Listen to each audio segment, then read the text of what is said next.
Safe drug safe Maharashtra ही जी मोहीम आपण हाती घेतलेली आहे त्याच्यामध्ये आपण जे पावलं उचलत आहोत त्या पावलाचा पुढचा टप्पा आज आपण कार्यान्वित करत आहोत. म्हणजे तो कार्यान्वित होता पण त्याला वेगळ्या पद्धतीने आपण कार्यान्वित करत आहोत. गेल्या 8-10 दिवसापूर्वी आपण HRE ऑर्डर काढली, हॉटेल्स रेस्टॉरंट्स इटरीच्या बाबतीतली ऑर्डर काढली आणि त्याबद्दलचे इम्प्लिमेंटेशन अक्रॉस महाराष्ट्र चालू आहे. त्याच्यावरती कारवाई होते आहे. आता त्याच्या पुढचं आपल्या अन्नामध्ये सर्वात महत्त्वाचा जो घटक असतो तो असतो दूध, मिल्क अँड मिल्क प्रॉडक्ट्स. त्या बाबतीत मी स्टार्टिंगला आल्यानंतर महाराष्ट्रातले जे दूध उत्पादक आहेत, मिल्क प्रॉडक्टवाले जे आहेत, ते प्रोड्युसर्स आहेत, यांची एक मीटिंग याच ठिकाणी घेतली होती आणि त्याच्यामध्ये आपली परिस्थिती काय आहे हे त्यांच्या निदर्शनास आणून दिलं होतं. कोणते रेग्युलेशन्स, रूल्स, स्टँडर्ड्स त्यांनी पाळायचे, कशा पद्धतीने पाळायचे याबद्दलही त्यांना प्रेझेंटेशन करून जवळजवळ 1 तास त्याच्यामध्ये चर्चा करून त्यांना मार्गदर्शन केलं होतं. त्यानंतर बऱ्याच अंशी काही ज्या मोठ्या इस्टॅब्लिशमेंट्स आहेत त्यांनी त्यांच्या स्तरावर त्यांच्या कर्मचाऱ्यांचं प्रशिक्षण घेणं, त्यांचे जे व्हेंडर्स आहेत त्यांचं प्रशिक्षण घेणं यांचंही काम चालू केलेलं आहे. ही चांगली गोष्ट आहे. परंतु फक्त तेवढ्यापुरतं जाऊन आपल्याला थांबता येणार नाही. आपल्याला सर्वंकष जी इकोसिस्टम आहे, दूध प्रक्रियेमधली पूर्णपणे इकोसिस्टम, अगदी प्रोड्युसरपासून म्हणजे फ्रॉम फार्म टू प्लेट म्हणजे कंझ्युमरच्या ताटात जाईपर्यंत फार्म टू प्लेट ह्या कन्सेप्टवरती आपल्याला काम करावं लागणार आहे. आणि त्या साखळीमधले सर्वजण जे आहेत त्यांनी हे जे स्टँडर्ड्स आहेत ते पाळणं, ते इम्प्लिमेंट करणं आणि त्या अनुषंगाने त्या मानांकनानुसार तो प्रॉडक्ट तयार करणं, स्टोअर करणं, ट्रान्सपोर्ट करणं, प्रोसेस करणं आणि विकणं या सर्व गोष्टीवरती काम करावं लागणार आहे. त्या अनुषंगाने आज आपण दुधातील भेसळ, कृत्रिम दूध आणि गंभीर अन्न सुरक्षा उल्लंघन जे आहेत दुधाच्या बाबतीत त्याच्याबद्दलच्या कॉम्प्रहेन्सिव्ह कंप्लायन्स ऑर्डर इश्यू केलेल्या आहेत. जसं हॉटेल रेस्टॉरंट इटरीच्या बाबतीत केल्या होत्या तसं मिल्क आणि मिल्क प्रॉडक्ट्स याच्या बाबतीतले जे स्टँडर्ड्स आहेत, जे रेग्युलेशन्स आहेत, ते रेग्युलेशन्स सर्व साखळीमधले दूध उत्पादकापासून कंझ्युमरपर्यंत, फार्मपासून प्लेटपर्यंत हा जो कन्सेप्ट आहे इकोसिस्टमचा, त्या सर्व स्टेक होल्डर्समध्ये या पद्धतीने कॉम्प्रहेन्सिव्ह गाईडलाईन्स ज्या आहेत त्या आपण इश्यू केलेल्या आहेत. त्या कंप्लायन्स गाईडलाईन आहेत. त्या कुणाला बंदी घालण्यासाठी नाही आहे तर त्या कंप्लाय करण्यासाठी आहेत. त्या करण्यासाठी आपण हे आजचे आदेश जे आहेत ते आपण इम्प्लिमेंट केलेले आहेत. हे आदेश इश्यू करण्यापाठीमागं जे आपल्याला सांगितलं त्याप्रमाणे दूध उत्पादकांना म्हणजे अगदी कलेक्शन सेंटरपासून, बल्क मिल्क कूलरपासून ते कोल्ड चेन मेंटेनपर्यंत ते प्रोसेसरपर्यंत, पॅकर्सपासून ट्रान्सपोर्टरपासून सेलर्सपर्यंत यांना कोणते मानकाला नियम लागू आहेत. तर पहिला आता आहे ऑफकोर्स आपले जे रजिस्ट्रेशन किंवा लायसन्सिंगचे ते रूल 2011चे लागू आहेत. त्याचबरोबर अन्न उत्पादन मानके व अन्न संयोजके ज्याला म्हणतो तो पण स्टँडर्ड्स आणि रूल्स लागू आहेत.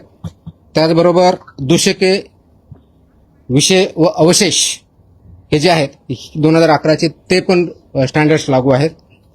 विक्रीवरील प्रतिबंध व निर्बंध जे आहेत प्रोहिबिटेड आयटम्सच्या बाबतीत ते रेग्युलेशन्स ते पण लागू आहेत. लेबलिंग आणि प्रदर्शन हे जे आहेत हे पण लागू आहेत. अन्न सुरक्षा मानके पॅकेजिंग विनियमन जे आहे 2018 ते पण लागू आहेत. त्याचबरोबर अन्नाचे सदृढीकरण ज्याला फॉर्टिफिकेशन जे म्हणतो हे पण रूल याच्यामध्ये लागू 2018चे. आणि जाहिरात आणि दावे हे पण रूल्स अँड रेग्युलेशन लागू आहेत. म्हणजे 8 प्रकारचे रेग्युलेशन्स फसाई ऍक्ट 2006च्या अंतर्गत जे आहेत आणि 2011चे रूल्स प्लस हे 8 प्रकारचे मिनिमम रेग्युलेशन्स हे प्रत्येक जणाला लागू आहेत. याचं पालन होणं अपेक्षित आहे. आता हे पालन करण्याच्या दृष्टिकोनातून हे कुणाकुणाला लागू आहे हा प्रश्न आपल्या समोर आलेला असेल. तो सर्वात पहिला जो आहे दूध संकलन केंद्र, कलेक्शन सेंटर जे असतात ते किंवा बल्क मिल्क कूलर्स यांना लागू आहेत. दुसरा आहे दूध शीतकरण सेंटर्स जे केंद्र आहेत, कूलिंग सेंटर ज्याला म्हणतो तिथं आहेत. दुग्ध प्रक्रिया युनिट्स व उत्पादक ज्याच्यामध्ये पाश्चरायझेशन आपण करतो, प्रमाणीकरण करतो म्हणजे स्टँडर्डायझेशन, होमोजेनायझेशन जे करतो, निर्जंतुकीकरण करतो आणि त्याचबरोबर UHT प्रकल्प ज्याला म्हणतात म्हणजे अल्ट्रा हाय ट्रीटमेंटवाले जे प्लांट असतात त्यांना सुद्धा हे मानक रेग्युलेशन्स रूल्स लागू आहेत. त्याचबरोबर पॅकर्स आणि फिलिंग स्टेशन्स, म्हणजे बऱ्याच वेळेस आपण बंद बॉटल्स तयार करतो किंवा पॅकेट तयार करतो, ते पॅकर्स आणि फिलर्स यांना पण हे लागू आहेत. वितरक, वाहतूकदार आणि घाऊक विक्रेते यांना पण हे नियम लागू आहेत. किरकोळ विक्रेते, दूध बूथ्स, दूध विक्रेते व सुटे दूध विक्रेते यांना पण लागू आहेत. स्वयंचलित व बल्क दूध विक्री चालक यांना पाहिलं आहेत. ऑटोमॅटिक व्हेंडिंग मशीन याच्यामध्ये असतात त्यांना. दूध व दुग्धजन्य पदार्थाचे उत्पादक म्हणजे मिल्क प्रॉडक्ट्सवाले, जसे की त्याचबरोबर पॅकिंग करणारे, ह्या दुधाच्या प्रॉडक्टच्या बाबतीत आणि दुधाच्या बाबतीत पॅकिंग करणारे विक्रेते, व यामध्ये पनीर असेल, छना असेल, खवा असेल, तूप असेल, लोणी असेल, क्रीम, दही, चीज, आईस्क्रीम, दूध powder, condensed milk, flavoured milk व इतर सर्व दुग्धजन्य पदार्थ याचे उत्पादक यांना पण हे सर्व नियम लागू आहेत. या सर्वांनी या नियमांचं तंतोतंत पालन करायचं, ज्याच्या माध्यमातून हे परिपूर्ण दूध, सेफ मिल्क हे कंझ्युमरच्या प्लेटपर्यंत, घरापर्यंत जाईल. कोणत्याही प्रकारचं त्याच्यामध्ये अडल्टरेशन असणार नाही, कोणत्याही प्रकारचं त्याच्यामध्ये कंटॅमिनेशन असणार नाही, कोणत्याही प्रकारचं सबस्टँडर्ड मिल्क ते असणार नाही. म्हणजेच सेफ असेल, अनसेफ किंवा सबस्टँडर्ड किंवा मिसब्रँडेड अशा प्रकारचं मिल्क किंवा मिल्क प्रॉडक्ट्स हे कंझ्युमरपर्यंत आपल्याला देता येणार नाही, विकता येणार नाही किंवा प्रक्रिया करता येणार नाही. यासाठी हे नियम लागू आहेत. आता थोडक्यात, कारण डिटेल ऑर्डर आहे, प्रेस नोट पण डिटेल देतोय मी, त्याच्यामध्ये काही गोष्टी आपल्याला शॉर्टमध्ये सांगतो, कारण हे जर डिटेल सांगायला गेलं तर खूप मोठ्या प्रमाणात वेळ लागेल. ते आपण प्रेस नोटमध्ये निश्चितच वाचाल हे मला अपेक्षित आहे, त्याचप्रमाणे त्याची पब्लिसिटी कराल हे मला अपेक्षित आहे.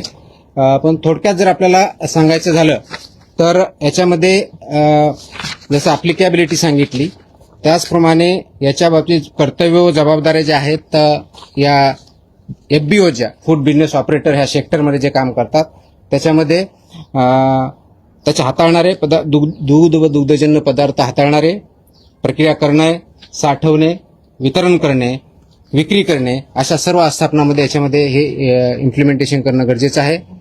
तिथल्या पायाभूत सुविधा आणि स्वच्छता ह्या महत्वाच्या आहेत. जे युनिट आहे, जसं हॉटेलच्या बाबतीत मी सांगितलं होतं तसं या बाबतीत पण आहे.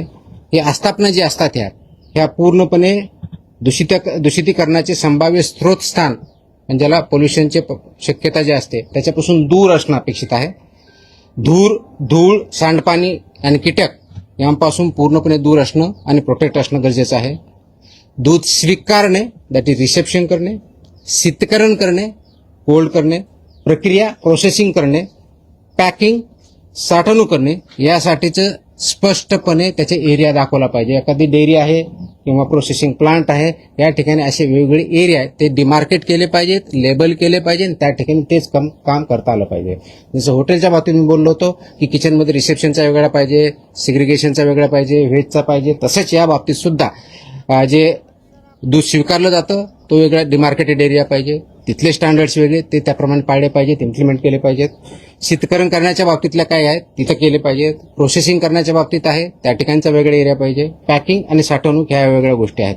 याच्यामध्ये कोणत्याही परिस्थितीत परस्पर दूषितीकरण किंवा क्रॉस कंटॅमिनेशन होणार नाही याची काळजी आपल्याला घ्यायची, कारण हे क्रिटिकल पॉईंट असतात. त्याला HACCP असं म्हणतो, hazard analysis and critical control points असं म्हणतात. हे हॅझर्ड अनालिसिस त्यांनी ठेवणं, त्याच्यावरती डिटेल मी थोड्या वेळा बोलच मी, त्याचं अपडेशन करणं, ते फसाईच्या स्टँडर्ड प्रमाणे आहे ते कंप्लाय करणं आणि ते इम्प्लिमेंट करणं. म्हणजे एका क्रिटिकल पॉइंटला जर ते सबस्टँडर्ड आलं किंवा ॲज पर स्टँडर्ड आलं नाही तर तिथंच ते रिजेक्ट झाला पाहिजे. पुढं ते गुड्स ते दूध किंवा दुग्धजन्य पदार्थ जो आहे पुढे जाता कामा नये, तो डिस्कार्ड तिथंच झाला पाहिजे. त्याच्यामुळे तर क्रिटिकल पॉईंट्स म्हणतात, त्याच्यामुळे क्रिटिकल कंट्रोल पॉईंट असं नाव दिलेलं आहे. क्रिटिकल तिथं बघायचं, ते स्टँडर्डला असेल तर तो पुढे प्रोसेस होईल, अन्यथा तिथंच तो रिजेक्ट होईल. ही प्रोसेस इम्प्लिमेंट करणं गरजेचं आहे. ही जर इम्प्लिमेंट केलं तर खूप मोठ्या प्रमाणात क्वालिटेटिव्ह फरक पडू शकतो, ते इम्प्लिमेंट करणं गरजेचं आहे. हा झाला पहिला मुद्दा, मी जे पायाभूत सुविधेच्या बाबतीत बोलतोय, स्वच्छतेच्या बाबतीत बोलतोय. दुसरा मुद्दा जो आहे, दुधाच्या संपर्कात येणारे सर्व पृष्ठभाग, भांडी, जे तुमचा सरफेस एरिया जिथे जिथे असेल तिथे भांडी, युटेन्सिल ज्याला म्हणतो, पाईपलाईन, टाक्या, व उपकरणे ही फूड ग्रेड लेवलच्या पाहिजे. अन्न श्रेणीतील म्हणजे जरा फूड ग्रेड जे सामान असतं ते वापरणं गरजेचं आहे. Stainless steel, food grade stainless steel हेच प्रॉडक्ट वापरणं अपेक्षित गरज आहे, किंवा इतर मान्यता प्राप्त विषमुक्त गंजरोधक पदार्थांची असावीत हे मॅन्डेट आहे. बऱ्याच वेळेस आपण बघतो की स्टेनलेस स्टील नसतं किंवा फूड ग्रेड नसतं, तर ते चालणार नाही. त्याचबरोबर ती तात्काळ किंवा चांगल्या पद्धतीने इमिजिएटली स्वच्छ करता आली पाहिजे, ज्याला आपण CIP म्हणतो, क्लिनिंग प्लेस. ते पटकन करता आलं पाहिजे, त्या दृष्टीचीही पाहिजे. तिसरा महत्वाचा जो मुद्दा इन्फ्रास्ट्रक्चरच्या बाबतीतला, तो परवानाधारक जो आहे ते कीटक नियंत्रण, पेस्ट कंट्रोल जे आहे त्या बाबतीत त्यांचं संस्थेबरोबर टायअप पाहिजे, ज्या रजिस्टर्ड आहे त्यांच्याकडून ते पेस्ट कंट्रोल रेग्युलर बेसिस तो घेणं अपेक्षित आहे. तो वैध करार असला पाहिजे आणि त्याच्यामुळे कोणत्याही प्रकारचा उंदीर, कीटक व माशांचा प्रादुर्भाव याच्याबद्दल शून्य सहनशीलता किंवा झिरो टॉलरन्स पॉलिसी आहे, त्याप्रमाणे इम्प्लिमेंट केलं पाहिजे. गेल्या वेळेस मी हॉटेल, रेस्टॉरंट आणि इटरीच्या बाबतीत मी हे एक सांगितलं होतं की पेस्ट कंट्रोल व्यवस्थित पाहिजे. माझ्या असं काही निदर्शनास येत आहे की बऱ्याच लोकांनी त्याच्यामध्ये सुधारणा डेफिनेटली केलेली आहे, परंतु काही ठिकाणी फक्त ते सर्टिफिकेट दाखवलेलं गेलेलं आहे की आम्ही करून घेतलेलं आहे म्हणून, पण ते केलं जात नाही. यांच्यावरती आम्ही फक्त सस्पेन्शनशीच नव्हे तर रजिस्ट्रेशन कॅन्सलची कारवाई करून त्याच्यावर प्रॉसिक्युशन पण करणार आहोत. तर हे सर्वांनी लक्षात घेतलं पाहिजे की फसवण्यासाठी करू नका, हे कंप्लायन्ससाठी आहे, हे थ्रेटन करण्यासाठी नाही, कारण याचा पूर्णपणे इम्पॅक्ट हा आपल्या नागरिकावरती, प्रत्येकावरती होतो, कारण ते फूड कंझ्युम केलं जातं आणि त्याचे परिणाम होतात. दुसरा जो मुद्दा मी सांगितला तो दूध स्वीकारणे, खरेदी, साठवणूक व शीतसाखळी हा एक क्रिटिकल पॉईंट आहे. याच्यामध्ये जे दूध घेतो आपण ते सर्व दूध व कच्चा माल जो आहे हे फक्त रजिस्टर्ड व्हेंडर्सकडूनच घेणं अपेक्षित आहे, कारण आपल्याला ट्रेस करणं गरजेचं आहे. मॅन्डेट आहे रजिस्टर्ड व्हेंडर्स त्यांच्याकडे असणं, त्यांचं रेकॉर्ड असणं, दररोज किती घेतलं त्याचं रेकॉर्ड असणं, त्याच्यामध्ये रिजेक्टेड जर काही दूध असेल तर त्याचं रेकॉर्ड व्यवस्थित ठेवणं, त्याचं रजिस्टर मेंटेन करणं, ते सबमिट करणं, हे सर्व जे कलेक्शन सेंटर्स आहेत, जे युनिट आहेत त्यांना मॅन्डेटरी आहे. हे खरेदी व संकलनाबाबतच्या नोंदी कमीत कमी 6 महिने हे त्यांनी प्रिझर्व्ह करायच्यात. 6 महिन्यामध्ये कोणत्याही अधिकाऱ्याने किंवा ऑथॉरिटीने ते रेकॉर्ड जर मागितलं तर त्यांनी सबमिट करणं मॅन्डेटरी आहे. त्याचबरोबर प्राप्त होणाऱ्या प्रत्येक खेप, ज्याला ट्रिप म्हणतो, टँकरच्या माध्यमातून असेल किंवा इतर असेल, ती स्वीकृतपूर्वी चाचणी करणं बंधनकारक आहे. ज्यावेळेस तुमच्याकडे टँकर येतो त्यावेळेस ऍक्सेप्ट करण्याच्या अगोदर त्याच्या ज्या मॅन्डेटरी टेस्ट आहेत त्या कंपल्सरी आहेत. त्या टेस्टमध्ये ते स्टँडर्ड प्रमाणे जर असेल तरच ते ऍक्सेप्ट करायचे, अन्यथा रिजेक्ट करायचं. आणि रिजेक्ट केलेला जो गुड्स आहे किंवा जे व्हेकल आहे त्याच्या बाबतीतचे इन्फॉर्मेशन बाकी सर्वांना पण द्यायची. अन्यथा काय होतं की एका ठिकाणी रिजेक्ट केला जातो, तेच टँकर दुसरीकडे जातं, तिथं ऍक्सेप्ट केलं जातो, ते चालणार नाही. बैठकीमध्येही मी सांगितलं होतं, आता मी परत रिपीट करतोय की अशा प्रकारचं एका ठिकाणी जर गुड्स रिजेक्ट केलं आणि ते कारण द्यावं लागतं की तुम्ही ह्या कारणासाठी आम्ही रिजेक्ट करतोय, तर that will not be accepted anywhere. आणि असं जर झालं तर जो घेणारा आणि विकणारा दोघांना आम्ही जबाबदार पकडून त्यांच्यावरती आम्ही कारवाई करणार आहोत. ते करताना कोणत्या प्रकार, ज्यावेळी रिसेप्शन करतो तर आपण काय बघितलं पाहिजे, कोणत्या प्रकारच्या टेस्ट आपण जे म्हणतो, साध्या टेस्ट असतात पण इम्पॉर्टंट आहेत, क्रिटिकल आहेत. जरा ऑर्गॅनोलेप्टिक तपासणी म्हणतात. आता ऑर्गॅनोलेप्टिक म्हणजे काय, आपल्याला आपल्या डोळ्याने दिसतं, नाकाने वास येतो, ह्या ज्या गोष्टी बघायच्यात, कलर असेल, ह्या गोष्टी त्याला ऑर्गॅनिक आपल्या ऑर्गन्सनी, पंचेंद्रिय म्हणतो आपले जे आहेत त्याच्या माध्यमातून पहिली टेस्ट असते, ते आपण बघायची असते. त्याचबरोबर तापमान, टेम्परेचर आहे ते बघायचं असतं. दूध स्निग्धांश म्हणजे फॅट जे आहे त्याच्यामधलं ते टेस्ट करायचे असते. त्याचबरोबर सॉलिड नॉट फॅट्स याची काय परिस्थिती बघायची असते. क्लॉट ऑन बॉइलिंग किंवा अल्कोहोल टेस्ट ज्याला म्हणतो ती करायची असते. ही सर्व गोष्टी जर केल्या तर बेसिकली ते स्टँडर्ड प्रमाणे आहे किंवा सबस्टँडर्ड आहे किंवा अनसेफ आहे आपल्याला कळतं, आणि त्याच्यानंतरच ते दूध ऍक्सेप्ट करायचं आणि मग पुढे जाऊ द्यायचं. ते जर त्या टेस्टमध्ये सबस्टँडर्ड येत असेल तर ते रिजेक्ट व्हायला पाहिजे आणि त्याच्यावरती त्यांना सांगून ते रिजेक्ट ऍक्च्युअली डिस्ट्रॉय व्हायला पाहिजे, कोणत्याही दुसऱ्या चेनकडे जाता कामा नये. दुसरी महत्वाची जी बाब आहे, शीत साखळी ही खूप क्रिटिकल आहे. कोल्ड चेन ज्याला म्हणतो, कोल्ड चेन मेंटेन करणं हे बंधनकारक आहे. त्याच्यामध्ये कोणत्याही प्रकारची तडजोड, कॉम्प्रोमाइज आपण मान्य करणार नाही. कच्चं दूध जे असतं शक्यतोवर लवकरात लवकर आणि जास्तीत जास्त कोणत्याही परिस्थितीत 2 तासाच्या आत कोल्ड चेनमध्ये आणलं पाहिजे. म्हणजे तुम्ही दूध काढल्यानंतर 2 तासापर्यंत ते व्यवस्थितपणे त्याला कोणत्याही प्रकारचं बॅक्टेरियल किंवा हे ग्रोथ होत नाही. ते जर व्यवस्थित आपण सॅनिटरी कंडिशनमध्ये व्यवस्थित ठेवलं प्रिझर्व केलं तर. पण 2 तासानंतर त्याला मात्र तासाच्या आत ऑलमोस्ट आपल्याला ते कोल्ड चेनमध्ये आणायचं असतं. कोल्ड चेन म्हणजे इथं 4 डिग्री सेल्सिअस असतं. आणि म्हणून आपण गेल्या मीटिंगमध्ये सांगितलं होतं की जे मेजर ठोक खरेदीदार आहेत, डेअरीज आहेत किंवा पावडर प्लांट किंवा इतर मिल्क प्रोड्युसर्स आहेत, यांना डायरेक्टली जे घेतात, तर ते सकाळी आणि संध्याकाळी 2 शिफ्टमध्ये कलेक्ट करा हे निर्देश दिले होते. कारण रात्री काढून ठेवलं तर सकाळपर्यंत ते ऑलरेडी खराब होणार आहे. टेम्परेचर 4 डिग्री सेल्सिअस जर शेतकऱ्याकडे नसेल त्या पद्धतीने ठेवायचं तर ते खराब होऊन दुसऱ्या दिवशी येणार आहे आणि तो प्रॉब्लेम होतो. म्हणून 2 वेळच्या शिफ्ट करायचे मी सांगितलं होतं. त्या दृष्टीने काही कारवाई चालू आहे, ते परिपूर्ण होणं अपेक्षित आहे. ते थंड केल्यानंतर त्या 4 डिग्री सेल्सिअसला ट्रान्सपोर्ट अगदी डेअरी जाईपर्यंत किंवा प्रोसेस जाईपर्यंत मेंटेन करायचं आहे. हे त्याच्यामधलं मॅन्डेट आहे. आणि जर फ्रोझन फूड असेल तर त्याला -18 डिग्री सेल्सिअसमध्ये प्रिझर्व करणं अपेक्षित आहे. कोल्ड आणि फ्रोझन याच्यामधला हा फरक आहे, 4 डिग्री आणि -18 डिग्री.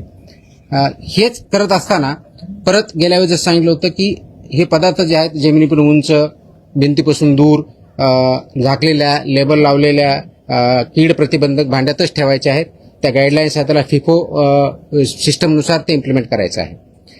हा एक दुसरा भाग झाला. तिसरा क्रिटिकल जो पॉईंट आहे तो आहे उष्णता प्रक्रिया, भरणे, सीलबंद करणे आणि पॅकेजिंग करणे. हा क्रिटिकल तिसरा पॉईंट आहे. याच्यामध्ये हीट ट्रीटमेंट जी आहे ती योग्य प्रमाणात झाली पाहिजे, योग्य वेळेत झाली पाहिजे. जसं की आपल्या नियमानुसार असं आहे की पाश्चरायझन करायचं म्हणजे नेमकं काय करायचं आहे, तर पाश्चरायझन म्हणजे 63 डिग्री म्हणजे 63 डिग्री सेल्सिअसला कमीत कमी 30 मिनिटं तुम्हाला तापावं लागतं. आय रिपीट, 63 डिग्री सेल्सिअसला 30 मिनिटं किंवा 72 डिग्री सेल्सिअसला तुमचे 15 सेकंद किंवा दोन्हीचं कॉम्बिनेशन. या लेवलला केलं तरच पाश्चरायझन होतं, नाही तर पाश्चरायझ होत नाही. ते पाश्चरायझन त्या लेवलला करणं अपेक्षित आहे. त्यानंतर इमिजिएटली ते 4 डिग्री सेल्सिअसला आणायचं. ही हीट ट्रीटमेंट झाली की कोल्ड तुमची 4 डिग्रीपर्यंत आणायची, मग ते पाश्चरायझ दूध होतं. अदरवाईज ते पूर्णपणे होत नाही. म्हणून आणि ते केल्यानंतर त्याला एक टेस्ट असते, फॉस्फेटेज टेस्ट म्हणतात त्याला. ती जी टेस्ट आहे ती निगेटिव्ह येणं अपेक्षित आहे, म्हणजेच ते प्रॉपरली पाश्चरायझ झालं हा त्याचा अर्थ होतो. हे जे पाश्चरायझ करणाऱ्या युनिट्स आहेत त्यांनी ही काळजी घ्यायची की या पद्धतीने होईल आणि याचा लॉग मेंटेन केला जाईल, त्याचा रेकॉर्ड मेंटेन केला जाईल आणि त्याच्यामध्ये पूर्णपणे ट्रान्सपरन्सी असेल.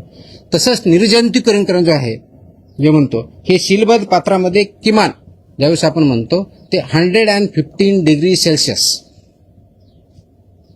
115 डिग्री सेल्सिअस तापमानावर कमीत कमी 15 मिनिटं तापवायचं किंवा UHT ट्रीटमेंट असेल, अल्ट्रा हाय टेम्परेचर ज्याला म्हणतो, ते 135 डिग्रीला तापमानावर किमान 1 सेकंद एवढ्या टेम्परेचरमध्ये ते सीलबंद डब्यामध्ये पॅक करायचे आणि त्यानंतरच ते पॅकेज मिल्क म्हणून आपल्या ते पॅक जे मिल्क आहे त्याप्रमाणे आपल्याला करता येतं.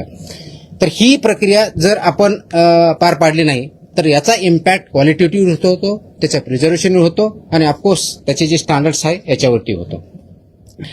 एक महत्वाचा मुद्दा याच्या बाबतीतला जो आहे तो उष्णता प्रक्रिया केलेले जे दूध आहे त्या बाटल्यामध्ये किंवा इतर पात्रामध्ये भरणे हे ऑटोमॅटिक म्हणजे यांत्रिकी पद्धतीने करणं अपेक्षित आहे. कारण ज्यावेळेस तुम्ही बाटली सीलबंद करता, फिटिंग अँड सीलिंग ज्याला म्हणतात, सीलबंद करता, ती मॅन्युअली केली तर परफेक्ट होत नाही, म्हणजे त्याला ऍक्च्युअली सीलबंद होत नाही, ते बंद होऊ शकतं.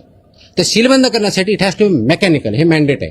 त्याच्यामुळे ते प्लांटमध्ये केलं जातं आणि जेणेकरून ती उघडता येणार नाही, उघडली तर कळेल. कोणी जर ओपन केलं तर त्याच वेळेस कळेल आणि ओपन केल्यानंतर परत सेल करता येत नाही.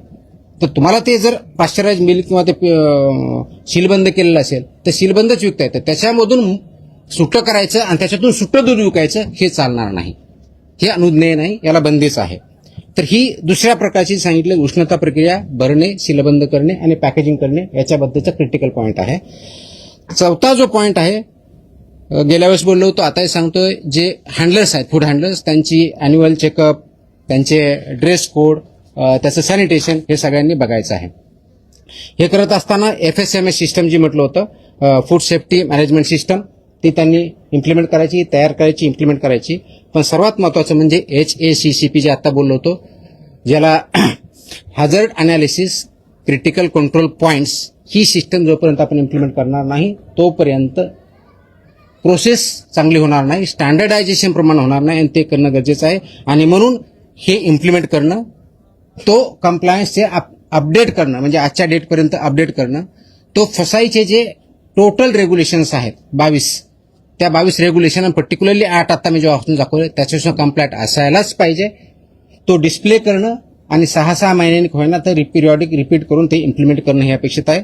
हे करण्यासाठी थर्ड पार्टी ऑडिट मॅन्डेटरी आहे आणि ते थर्ड पार्टी ऑडिट जर त्यांनी केलं तर ते तृतीय पक्ष लेखापरीक्षण हे बंधनकारक राहील आणि त्याच्यावरती आम्ही पण त्याच्यात जाऊन तपासणी करू. त्याचबरोबर मग ग्राहक माहिती, लेबलिंग आणि पारदर्शकता असायला पाहिजे. जे लेबलिंगच्या बाबतीत महत्वाची गोष्ट आहे. उत्पादाचे नाव, त्याचा वर्ग, क्लास ऑफ मिल्क, परवाना किंवा नोंदणी क्रमांक, लागू असल्यात डेअरी प्रोडक्टचा लोगो असेल तर लोगो, घटकांची यादी, त्याच्यामध्ये कोणते कोणते घटक आहेत त्याची यादी, पोषण विषयक माहिती, nutritional information about the product or the food, म्हणजे मिल्क किंवा मिल्क प्रॉडक्ट जे असेल त्याच्याबद्दलची, हिरवे इथं चिन्ह आहे कारण हे डिफाईंडच व्हेजिटेरियन म्हणून, त्याच्यामुळे त्याला हिरवाच चिन्ह भेटेल, त्याला रेड कुली भेटणार नाही. बेस्ट बिफोर एक्सपायरी किंवा यूज बाय हे दिनांक आणि मॅन्डेटरी व्यवस्थित पाहिजे, त्याच्यानंतरचं वापरायचं नाही. निव्वळ प्रमाण म्हणजे किती नेट ज्याला म्हणू ते किती आहे. उत्पादक किंवा पॅकिंग करण्याचे नाव व संपूर्ण पत्ता हे मॅन्डेटरी आहे. आणि कोणत्याही दूध किंवा दुग्धजन्य पदार्थाचे संघटन, फॅट, SNF, पोषण मूल्य, सेंद्रिय, नैसर्गिक, A1, A2 किंवा आरोग्याविषयक गुणधर्म याबाबत कोणताही खोटा, दिशाभूल करणारा किंवा अतिशयोक्ती दावा करता येणार नाही. आपण जे लेबलिंग करू किंवा ॲडव्हर्टाईज करताना ह्या कोणत्याही गोष्टी याच्यामध्ये चालणार नाही. आमचे A1 आहे, A2 आहे, याच्यामध्ये असे क्वालिटीज आहेत, अगदी आईच्या दुधापेक्षा चांगलं आहे, हे ॲब्सोल्युटली मिसलिडिंग आहे. अशा कोणत्याही प्रकारचा क्लेम दूध किंवा दूध प्रॉडक्ट्सवाल्यांना करता येणार नाही. आणि असं जर कोणी करत असेल त्यांच्यावरती प्रॉसिक्युशन आणि क्रिमिनल प्रोसिडिंग सुद्धा आम्ही करू. हे करत असताना 6 महिन्याखाली बालकांनी वापरू नये हे काही ठिकाणी जे बंधनकारक आहे ते क्लिअरली लिहिलं पाहिजे. Not to be use for infants below 6 months. ते कोणतं आहे? कंडेन्स स्किम मिल्क जे आहे त्या पद्धतीने बघितलं म्हणजे हे बाबतीत आहे. दूध पावडर, स्कीम मिल्क पावडर, गोड किंवा फ्लेवर कंडेन्स मिल्क तसेच द्रवरूप दूध पदार्थ करण्यासाठी पुनर्गठित करता येणाऱ्या तत्सम उत्पादनावर हे वाक्य महत्वाचं आहे. Not to be use for infants below 6 months हे मॅन्डेटरी आहे. आणि माझी विनंती आहे की पालकांना सुद्धा या पद्धतीचे प्रॉडक्ट्स हे 6 महिन्याच्या खालच्या बालकांना किंवा इन्फॅन्ट्सना देऊ नयेत. ते त्यांच्यासाठी अनुज्ञेय नाही किंवा ते योग्य नाही आहे आणि म्हणून ते प्रॉडक्टवरती त्याचं लेबलिंग असणं अपेक्षित आहे. बाकीचे जे कंडेन्स मिल्क आहे, मशीन स्कीम मिल्क आहे किंवा पार्टली स्कीम्ड आहे, हे सर्व गोष्टी त्याच्यामध्ये क्लिअर त्या लेबलिंगवरती असल्या पाहिजेत. एक महत्वाचा, बऱ्याच वेळेस मला वेगवेगळे नागरिक किंवा आपल्यामधून काही प्रश्न विचारले जातात. आईस्क्रीम आहे, कुल्फी आहे, चॉकलेट आहेत किंवा सॉफ्टी आईस्क्रीम आहे, यांच्या बाबतीत सुद्धा लेबलवर स्पष्ट गोष्टी लिहिल्या पाहिजेत. कोणत्याही पदार्थामध्ये स्टार्च असल्यास यापैकी पॅकेजिंग व लेबलिंग नियमाच्या नुसार तो त्याच्यावर घोषित करावा लागणार. कोणी जर याच्यामध्ये स्टार्च यूज केला असेल किंवा कोणताही नॉन मिल्क प्रॉडक्ट त्याचा जर यूज केला असेल तर तो तुमच्या लेबलवरती डिस्प्ले करणं, लिहिणं हे बंधनकारक आहे. प्रत्येक पॅकेजवर बॅच क्रमांक असेल, कोड किंवा लॉट क्रमांक बंधनकारक आहे. अलर्जन त्याच्यामध्ये दाखवलेलं असेल. त्याचबरोबर त्याच्यामध्ये काय आहे याच्यामध्ये कंटेन्स मिल्क, ट्री नट्स, इतर ज्या गोष्टी आहेत त्या नमूद करायच्या जर त्यांनी टाकलेल्या असतील तर. नाशवंत उत्पादनासाठी कीप इन रेफ्रिजरेटेड जो लिहायचं आहे तेही त्यांनी बंधनकारक लिहिलं पाहिजे. दूध पावडरसाठी store in cool, dry place in an air tight container ही त्याच्यावरती मॅन्डेटरी कंडिशन आहे ती लिहिली पाहिजे. आणि हे सामान ठेवताना म्हणजे फूड प्रॉडक्ट ठेवणार त्याची काळजी जे युजर्स आहेत त्यांनी पण घेतली पाहिजे. आता दूध आणि दुग्धजन्याचे जे मानकं आहेत ते मी वाचून दाखवत नाही, आपल्याला माहिती आहे. तर फॅटचा, गाईच्या दुधाचा काय, म्हशीच्या दुधाचा काय, शेळीच्या दुधाचा काय, ते पूर्ण वेबसाईटवर आहे, माझ्या प्रेस नोटमध्ये आहे, ते डिटेल मी जात नाही. 2 महत्वाच्या गोष्टी मला अजून सांगायच्या. त्याच्यामध्ये एक रिकॉन्स्टिट्युटेड मिल्क आणि दुसरं तुमचं आहे रिकंबाईंड मिल्क. हे रिकॉन्स्टिट्युटेड मिल्क म्हणजे काय तर हे ड्राईड मिल्क आहे किंवा कॉन्सन्ट्रेटेड दूध आहे. याच्यामध्ये पिण्यायोग्य पाणी मिसळून संबंधित प्रकारच्या दुधासाठी विहित करण्यात आलेले पाणी घनपदार्थ प्रमाण पुन्हा स्थापित करून दुधाच्या विहित संरचना प्राप्त होतील असं तयार केलेलं मिल्क. आणि रिकंबाईंड मिल्क म्हणजे पुनर्संयोजित मिल्क म्हणतात त्याला. प्रिझर्व्ड स्वरूपातील दुग्धजन्य म्हणजे मिल्क फॅट जो प्रिझर्व केलेला आहे तो व मिल्क सॉलिड नॉट फॅट्स याच्यामध्ये पाणी करून तयार केलेला आहे. हा त्याच्यामधला डिफरन्स आहे.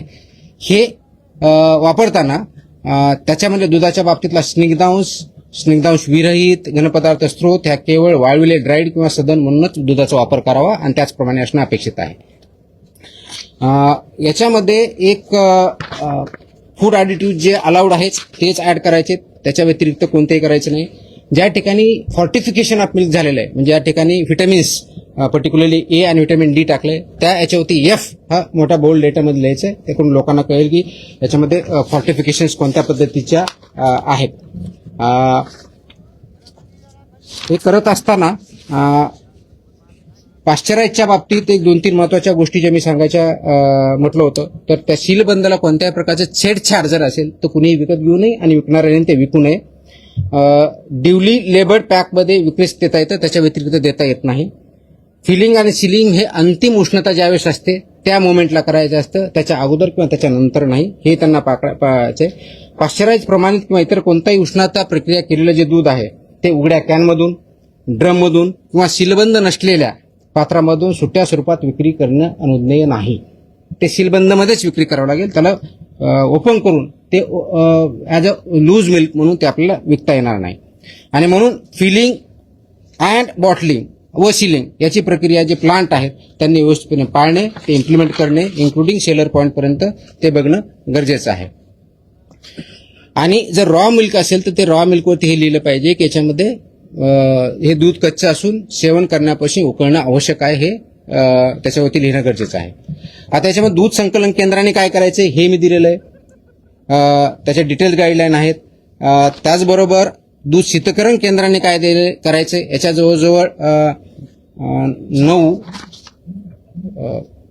9 प्रकारच्या गोष्टी त्यांनी करायच्या. त्याच्यामध्ये क्लिनिंग इन प्लेस पाहिजे, तापमान मेंटेन केलेलं पाहिजे, इन्स्ट्रुमेंट पाहिजे, त्याचे कॅलिब्रेशन पाहिजेत, सांडपाण्याची व्यवस्था पाहिजे. या सगळ्या गाईडलाईन या माझ्या ऑर्डर्समध्ये आहेत, त्याच्यामुळे डिटेलमध्ये जात नाही. परंतु याच्यामध्ये ह्या ज्या गाईडलाईन्स मी सांगितल्या त्या ॲप्लिकेबिलिटी कोणाला सांगितली, टू एंड टू एंड आपल्याला सिस्टम, ज्याला इकोसिस्टम म्हणतो ते आपण डेव्हलप करतोय.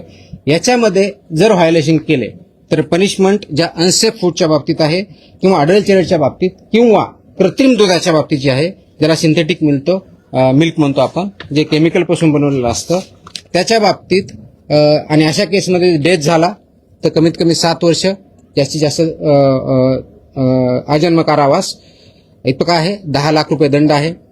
या अवशा अवनदानामुळे जर गंभीर दुखापत झाली, जर ग्रीव्हस इंजरी म्हणून 6 वर्षापर्यंत कारावास आणि 5 लाख रुपये दंड आहे. गंभीर स्वरूपाची नसलेली दुखापत झाली तर 3 लाखापर्यंत दंड आहे, 1 वर्षाचा कारावास आहे. कोणतीही दुखापत झाली नसल्यास 3 महिन्यापर्यंत कारावास आणि 3 लाखापर्यंत दंड आहे. आणि सबसिक्वेंटचा जर असेल तर ऑफकोर्स फर्स्ट कंडिशन 1 लाख रुपये दंड अतिरिक्त लावला जाऊ शकतो. अन्न सुरक्षा ऑफिसर जे आहेत आपले FSO यांनी जप्त केलेला किंवा ताब्यात केलेले दूध किंवा इतर कोणत्याही वस्तू हस्तक्षेप करता येणार नाही. ती हटवणे किंवा त्याच्याशी छेडछाड करणे हा 6 महिन्यापर्यंत कारावास आहे. त्याच्यामुळे ऑफिसरच्या याच्यामध्ये आपण जे म्हणतो की माझ्या सेंटरमध्ये, माझ्या युनिटमध्ये मी एंट्री करू देणार नाही, हे आपल्याला चालणार नाही. ऑफेन्सेस बाय कंपनी जे करतात तो गुन्हा झाल्यास प्रत्येक कंपनीवर त्याच्यावर व्यवसायाचं जे आहे पूर्णपणे कारवाई करण्यात येईल. दंडाच्या बाबतीत जर बघितलं तर रजिस्ट्रेशन नसेल किंवा लायसन्स नसेल तर 10 लाख रुपये दंड आहे, त्याच्याशिवाय तुम्हाला काम करता येणार नाही. Up to 10 lakh is a fine. दिशाभूल करणारी ॲडव्हर्टाईज असेल, खोटी असेल तर 10 लाखापर्यंतचा दंड आहे. आतापर्यंत अनफॉर्च्युनेटली आम्ही दंड खूप कमी करायचे, इथून पुढे आम्ही मॅक्सिमम दंड, म्हणजे कुणी दिशाभूल केली तर आम्ही 10 लाख रुपये दंड लावणार, या पद्धतीने काम करणार आहे. फॉल्स क्लेम इन्फॉर्मेशन दिली तर त्याच्यामध्येही 10 लाखापर्यंतचा दंड आहे.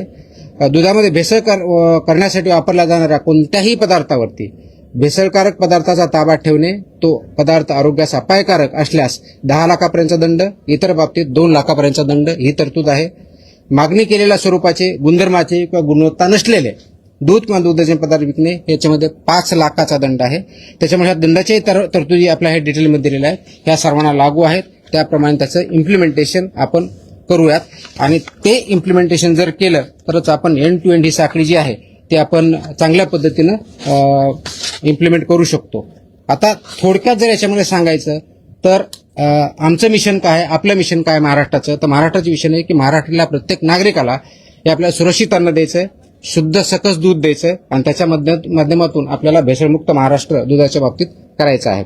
हे करत असताना फूड सेफ्टी मॅनेजमेंट सिस्टम आपला डेव्हलप करायची, पूर्ण इकोसिस्टम आपण डेव्हलप करत आहोत आणि याच्यामधलं गायडिंग प्रिन्सिपल हे पब्लिक हेल्थ हे आहे आणि त्याचबरोबर जेन्युइन बिझनेसेस जे आहेत त्यांना प्रमोट करणं, त्यांना सपोर्ट करणं आहे आणि नॉन जेन्युइन बिझनेसेस जे आहेत त्यांना पनिशमेंट करणं, त्यांना सिस्टमच्या बाहेर काढणं हे आहे. याच्यामध्ये आरोग्यविषयाच्या दुधातल्या ज्या थोडक्यात मी परत रिपीट करून चिंता काय आहेत तर पाण्याची भेसळ होते, हा महत्वाचा मुद्दा आहे. सिंथेटिक दूध वापरलं तर दुसरा मुद्दा आहे. युरिया, डिटर्जंट, कॉस्टिक सोडा, स्टार्च, ग्लुकोज, मेलामाइन इत्यादी रसायनांचा वापर करतो तो पूर्णपणे प्रोहिबिटेड आहे, तो पॉयझनस आहे, दॅट इज नॉट अलाउड, ते करता येणार नाही. मिल्क, फॅट व एसएनएफ याच्या मानांकाप्रमाणे मानांकांचं उल्लंघन करता येणार नाही. अफ्लाटॉक्सिन, M1 आणि अँटीबायोटिक रेसिड्यू आहेत ते याच्यात असणं अपेक्षित नाही, जे लिमिट आहे त्याच्या बाहेर त्याच्यामध्ये येता कामा नयेत. कोल्ड चेन मेंटेन करणं मॅन्डेटरी आहे. विना परवाना किंवा विना नोंदणी कोणताही उद्योजक याच्यामध्ये काम करू शकत नाही. चुकीचे लेबलिंग, ग्राहकाची दिशाभूल हे करता येणार नाही. अस्वच्छ परिसर किंवा अन्न हाताळ्या कर्मचाऱ्याच्या हेल्थकडे दुर्लक्ष किंवा अनहेल्दी कर्मचाऱ्यांनी ते करणं हे अपेक्षित नाही आहे. आणि म्हणून फार्म टू प्लेट या तत्वावरती ही जी इकोसिस्टम असणं अपेक्षित आहे ती परिपूर्ण विशेष सायकल करण्याचा आपला उद्देश आहे. त्या दृष्टिकोनातून जवळजवळ 25 रिफॉर्म्स या ऑर्डरच्या माध्यमातून आपण इम्प्लिमेंट केले. थोडक्यात त्याची लिस्ट इथं मी दिलेली, मी परत ती वाचत नाही, आपण त्याच्यामध्ये वाचू शकता. त्याच्यामध्ये आणखी आपण अवेअरनेस क्रिएट करू शकता आपल्या माध्यमातून. संपायच्या अगोदर फक्त 2 गोष्टी. पहिलं आपलं जे होतं आपण निरीक्षण करायचो, नमुना घ्यायचो, अहवाल द्यायचो, कारवाई करायचो किंवा कारवाई झाल्यास सांगायचं, ह्या 3 पॉईंटवर चालवते. आपण आता तसं करत नाहीये. आपण आता पूर्णपणे एंड टू एंड इकोसिस्टमच्या दृष्टिकोनातून कारवाई करतोय. हेल्दी फूड, हेल्दी मिल्क, कोणत्याही फूडचा आयटम आणि हेल्दी ह्युमन बिईंग हा त्याच्या पाठिंब्याचा कन्सेप्ट, हा त्याच्या पाठिंब्याचा गोल आहे. ते करण्यासाठी आपण अनालिसिस करतो, त्याचबरोबर गुप्त माहिती पण भेटते, इन्फॉर्मेशनही भेटते, त्याचं निरीक्षण किंवा अनालिसिस आपण परत करतो. आपण टेस्टही घेतो, प्रयोगशाळाचं विश्लेषणही करतो. ट्रेसेबिलिटी आपण जसं सांगितलं की N2 आपण ते करण्याचा प्रयत्न करतोय. पुरवठा साखळीचा पूर्ण तपास करणार आहे आपण. मूळ स्त्रोतावरती कारवाई करणं आणि नंतर प्रॉसिक्युशन करणं या पद्धतीनं काम चालणार आहे. फक्त जो कोणी व्हेंडर आहे याच्यापुरतं मर्यादित न राहता तर पूर्ण ट्रेस आउट करून त्या सायकलमध्ये जे कोणी एलिमेंट इन्व्हॉल्ड आहेत त्या सर्वांवरती ह्या गोष्टी लागू आहेत. अशा दृष्टिकोनातून आपण काम करणार आहोत. त्याच्यामुळे ही चेकलिस्ट पण आपण दिलेली आहे आणि या दृष्टिकोनातून आपण काम करतोय. एक प्रश्न तुम्ही विचारणार आहात, त्याच्या अगोदर उत्तर देतो की रॉ मिल्क विक्रीला बंदी आहे का? त्याचं उत्तर नाही असं आहे. रॉ मिल्क तुम्ही विक्री करू शकता, ती विथ अटीच्या अधीन राहून आहे, त्या पद्धतीने करायची आहे. सिंथेटिक मिल्क म्हणजे नेमकं काय तर त्याचा उत्तर असं आहे की ते अस्सल दूध नाहीये, ते केमिकल पदार्थापासून आपण तयार केलेलं हे सिंथेटिक मिल्क असतं. ट्रेसेबिलिटी म्हणजे काय तर उत्पादकापासून कंझ्युमर पर्यंत गेलं त्याचा आपल्याला ट्रेस आउट करता आला पाहिजे ह्या दृष्टीने आहे. कोल्ड चेन का महत्वाची तर त्याच्यामुळे दुधामध्ये सूक्ष्मजीव वाढू नये यासाठी ते कोल्ड चेन महत्वाची आहे. आणि फास्टॅग जो ॲप आहे तो फसाईने तयार केलेला food safety training and certification program जे आहे त्याच्या अंतर्गतच आपला कनेक्ट आहे, तो ॲप पण आहे आणि ते ट्रेनिंग पण आहे. हे आदेश हे बेसिकली अनुपालन आदेश आहेत, हे बंदी आदेश नाहीये. आणि त्यामुळे हे ग्राहकाच्या संरक्षणासाठी, त्यांच्या हेल्थसाठी आणि जेन्युइन उद्योजकांच्या बरारीसाठी आहेत. ते कुणाला प्रिव्हेंट निगेटिव्ह ऑर्डर नाही, हे पॉझिटिव्ह कंप्लायन्स ऑर्डर आहे आणि ते इम्प्लिमेंट करण्याचं काम, एन्श्युअर करण्याचं काम ॲज अ रेग्युलेटरी एजन्सीमधून कमिशनर फूड सेफ्टी किंवा FDA या डिपार्टमेंटचा आहे, त्या दृष्टीने आपण काम करत आहोत. हे करण्याचा उद्देशच एवढा आहे की दूध हा घटक अगदी लहान मुलापासून वयोवृद्ध माणसापर्यंत सर्वजण डेली बेसिस, ऑलमोस्ट डेली बेसिसवरती त्याचा वापर होतो. त्याच्यामधून खूप मोठ्या प्रमाणावरती परिणाम झालेले आहेत. आणि म्हणून माझी सर्व याच्या उद्योजक जे आहेत त्याच्यामध्ये त्यांना विनंती आहे की हे जे स्टँडर्ड्स आहेत, हे जे रेग्युलेशन्स आहेत आणि ह्या ज्या ऑर्डर्स आहेत याचं तंतोतंत पालन करा, त्याचं इम्प्लिमेंटेशन करा, जेणेकरून FDAला आपल्या आल्यानंतर सॅटिस्फाय होऊन बाहेर येईल की आपल्यावरती कारवाई करण्याची गरज पडणार नाही. अन्यथा आम्हाला प्रॉसिक्युशन करण्यापासूनच जे व्हायोलेशन ज्या लेवलच्या आहेत त्याप्रमाणे कठीणातली कठीण किंवा स्ट्रॉंगेस्ट ऍक्शन ती घ्यावी लागेल. Because we mean business, we don't compromise on the health of people. Thank you. राज्यातला किती दुधाची गरज आहे आणि किती संकलन होतं? आजच्या डेटला आपल्याकडे तो डेटा डेअरी विभागाकडे असतो, तो आपल्याकडे नाही. पुढच्या काही काळामध्ये हा डेटा आपल्याकडे पण येण्यासाठी आपण ऑनलाईन काही सिस्टम डेव्हलप करणार आहे, त्यावेळेस त्याचं परफेक्ट आन्सर मी देऊ शकेल. जी लोकसंख्या असते त्याच्या अनुषंगाने ती आवश्यकता असते. तसं सायंटिफिक स्टडी माझ्याकडे FDA डिपार्टमेंटला नाही, त्याच्यामुळे मला ते कमेंट करताना याचा डेटा हा आजच्या डेटला डेअरी विभागाकडे आहे. सर भेसळ पनीरवर काय करायचं? आता मी सगळं बोलले हीच कारवाई त्याच्यावरती भेसळ पनीर सगळे आले याच्यामध्ये, हे सगळ्या गोष्टी त्याच्यामध्ये आल्या. सर आज विधानसभेमध्ये आमदार जितेंद्र आव्हाडांनी एक प्रश्न उपस्थित केला तुमच्या अनुषंगाने स्पेसिफिक की तुमची या विभागातून बदली करण्यासाठी भेसळ करणाऱ्या लोकांनी 250 कोटी तिथे रुपये गेल्या प्रेसमध्ये त्याचं उत्तर दिलेलं आहे मी. That is way back. गेल्या प्रेसमध्येच उत्तर दिलेलं आहे. आज ते नियम केले. सर हं. साहेब एकंदरीत तुम्ही जे बंधनं किंवा ज्या अटी सांगितल्या बंधनं नाही, कंप्लायन्स ऑर्डर आहे. बंधनं नाही, स्टँडर्ड्स पाळा म्हणून सांगतोय. या अनुषंगाने जर आज कारवाई करायची झाली तर शक्य जेवढे इस्टॅब्लिशमेंट आहेत त्यांच्यावरती कारवाई होऊ शकते. असं नाही, आहेत ना काही चांगले. आपण सगळ्यांनाच असं चुकीच्या याच्यामध्ये एका मापदंडाने मापणं बरोबर नाहीये. याच्यामध्ये चांगलं काम करणारे आहेत तर वेट करणारे आहे. जे सगळीकडे असं ते पर्सेंटेज किती आहे काय आहे हा भाग वेगळा असू शकतो. आणि म्हणूनच मी प्रथम मिटिंग घेतली होती. मिटिंगमध्ये सांगितलं होतं, त्याच्यानंतर बऱ्याच लोकांनी त्याच्यावरती काम करणं चालू केलेलं आहे. आता ह्या ऑर्डर त्याच्यामध्ये आणखी कॉम्प्रिहेन्सिव्ह आहेत, ते त्याचं इम्प्लिमेंटेशन करण्यासाठी ते प्रयत्न करतील आणि त्याच्यातून चांगला रिझल्ट येईल.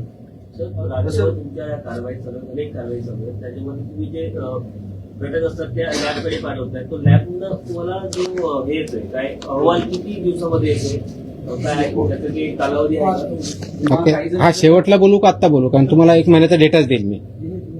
Okay okay. त्याला सर जोडून की कायदेशीर काही त्याला आधार घेतात का काही जण? कारण का लॅबला गेल्यानंतर अनेक जण कायदेशीर पद्धतीनं पळवाट वगैरे काढतात का या माध्यमातून? कायदा इम्प्लिमेंट करण्यासाठी असतो. जे कायदा आहे तेच इम्प्लिमेंट होतं. त्याच्यामुळे कायदेशीर पळवाट हा शब्द प्रयोग माझ्या दृष्टिकोनातून योग्य नाहीये.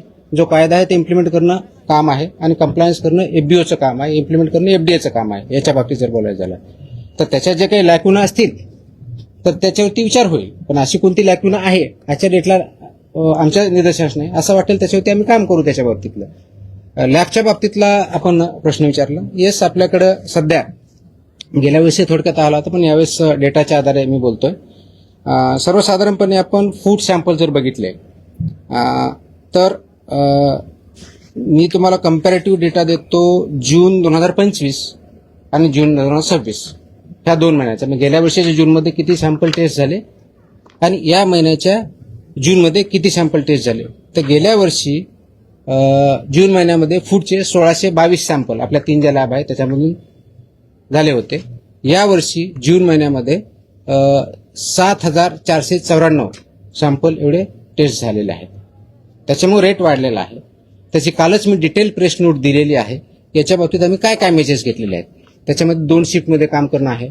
त्याच्यामध्ये बॅचेसमध्ये टेस्टिंग करणं आहे. म्हणजे एकाच प्रकारचे जर 10 नमुने असतील 15 असतील आणि तीच कॅपॅसिटी जर असेल तर तेवढे एका बॅचमध्ये लावणं असेल. त्याचं प्लॅनिंग मॅनेजमेंटच्या बाबतीत केलेलं आहे. प्रोहिबिटेड आयटमच्या बॅचेस प्रायोरिटीवरती घेतलेल्या आहेत. मिल्कच्या बॅचेस प्रायोरिटीवरती घेतलेल्या आहेत. त्यांना स्पेसिफिक काही डेस दिलेले आहे की ते फक्त त्याचंच काम करतील.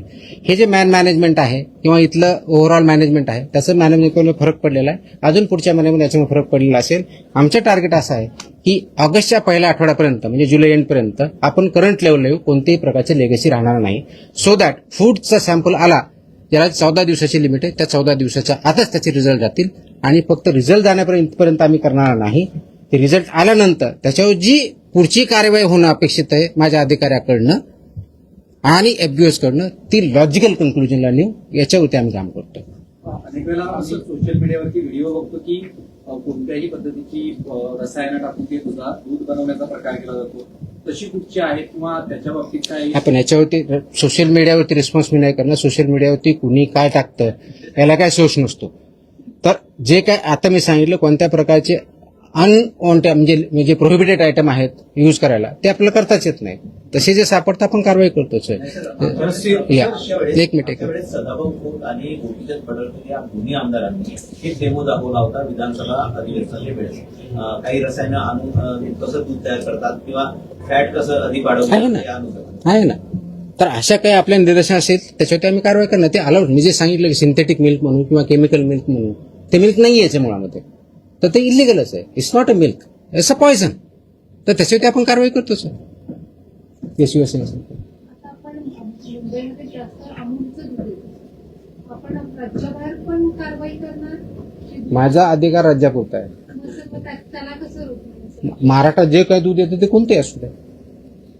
महाराष्ट्रात जे दूध येतं किंवा जे प्रॉडक्ट असतात ते महाराष्ट्राच्या ज्युरिडिक्शनमध्ये आहेत. ठीक आहे तर ना? हे अमूल कूलचे जे दूध येतात, अमूल कूलचे जे दूध येतात स्वीट, ते किती दिवसापर्यंत ठेवू शकतो असा? त्याच्यावर लिहिलेलं असतं ना, पाश्चरायझ आहेत आता मी सांगितलं, त्याचे लिमिटेशन ठरलेले आहेत त्याच्या. सर बीडमध्ये म्हटलं की शिवराच्या बाबतीत वेगवेगळ्या पद्धतीच्या जाहिराती केल्या जातात. सॉरी नाही, कोणतरी बोलतो बीडचं कोणतरी काहीतरी बोलतो. हा, बीडमध्ये श्रीकृष्ण केक बर्फी फार्मवरती देखील कारवाई करण्यात आली, पण गावकऱ्यांचं असं म्हणणं आहे की लाखो रुपयांचा जो मुद्देमाल होता तिथे फक्त 35,000 रुपयाचंच हजार दाखवले आणि कारवाई म्हणजे आरोपी जे होते ते एकच जणावरती कारवाई केलेली, कारण तो 7 ते 8 जण होते त्या ठिकाणी. ज्यावेळेस कारवाई होते त्यावेळेस तिथला मुद्देमालाचा पंचनामा होतो, तो समक्ष होतो, ते किती आयटम आले त्याचे फोटो काढले जातात, त्याची व्हिडिओग्राफी पण आम्ही सांगतो मोबाईलच्या माध्यमातून. आपण काही वेगळे इन्स्ट्रुमेंट दिलेले नाही आहेत. त्याच्यामुळे असं जर कोणी म्हणत असेल की त्यांच्याकडे काही पुरावा असेल जे क्लेम करतात त्यांनी मला सादर करावं, त्याच्यानुसार मी त्याच्यावर कारवाई करेन. पण फक्त बोलायचं की एवढा मुद्देमाल लाखाचा होता, त्यांनी जाऊन बघितलं होतं का लाखाचा होता का 35,000चा होता का 1 कोटीचा होता हे मला माहित आहे. त्यांच्याकडे काही पुरावा असेल डेफिनेटली आपण कारवाई करू.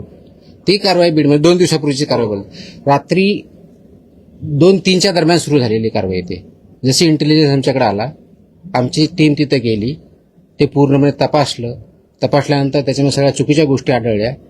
जवळजवळ दुसऱ्या दिवशीपर्यंत कारवाई चालू होती, ती केली आणि तो उद्योजक किंवा जो आहे तो अगदी 2-3 महिन्यापूर्वीच त्यांनी लायसन्स घेऊन काम चालू केलेलं होतं.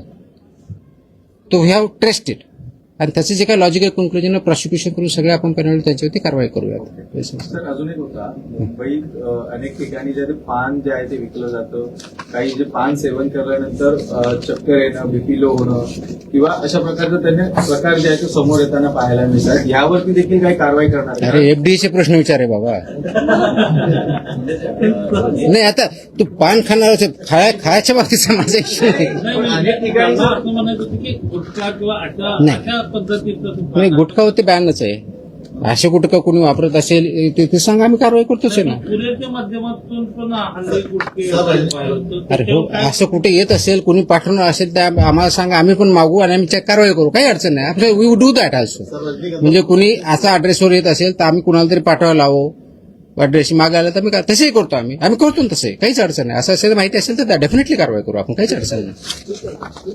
दुसरा एक असा प्रश्न होता, प्रयत्न करताय मात्र नवीन सॉरी कमगेन परत बोला. एका ठिकाणी तुम्ही राज्य व्यसनमुक्त करण्याचा प्रयत्न करताय, मात्र नवी मुंबईमध्ये महानगरपालिकेमध्ये बटाट्यामध्ये बडे किडे आढळल्याचे आता समोर आले. कुठे? नवी मुंबईच्या महानगरपालिकेमध्ये. महानगरपालिकेत का हॉटेलमध्ये कुठे? महानगरपालिकेच्या कॅन्टीनमध्ये. आम्ही तपासणी करू, पाठवा तिथे टीम, काय अडचण नाही. हा मुंबईमध्ये पहिल्या दूध केंद्रावर दूध भेटत होतं. काय मुंबईमध्ये सगळे दूध सेंटरवर दूध भेटत होतं. हा, आता प्रत्येक गल्लीमध्ये दुकानामध्ये छोटे छोटे जे दुकानं आहेत तिकडे दूध आता मिळतं. ते जास्त भेसळयुक्त असतं. हे असं तुमचं म्हणणं आहे, कुठं असेल तर सांगा, आम्ही करतो. That is what we are expected. Please understand.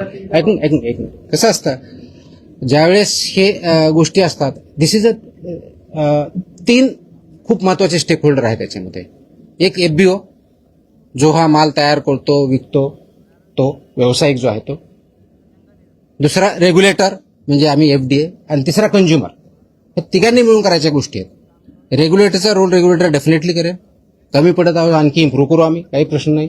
त्यासाठीच आपण हे जे ऑर्डर्स काढतोय, ऑर्डर काढण्याचे उद्देश काय? ऑर्डर काढण्याचा उद्देश एक काय, एफबीओ यांना हे त्या ऑर्डर्स चांगल्या पद्धतीने परत माहीत व्हाव्यात, काय त्यांचे मानकं वापरायचे, कोणत्या प्रकारचे स्टँडर्ड करायचे हे माहिती व्हावं आणि त्यांनी कंप्लाय करावं.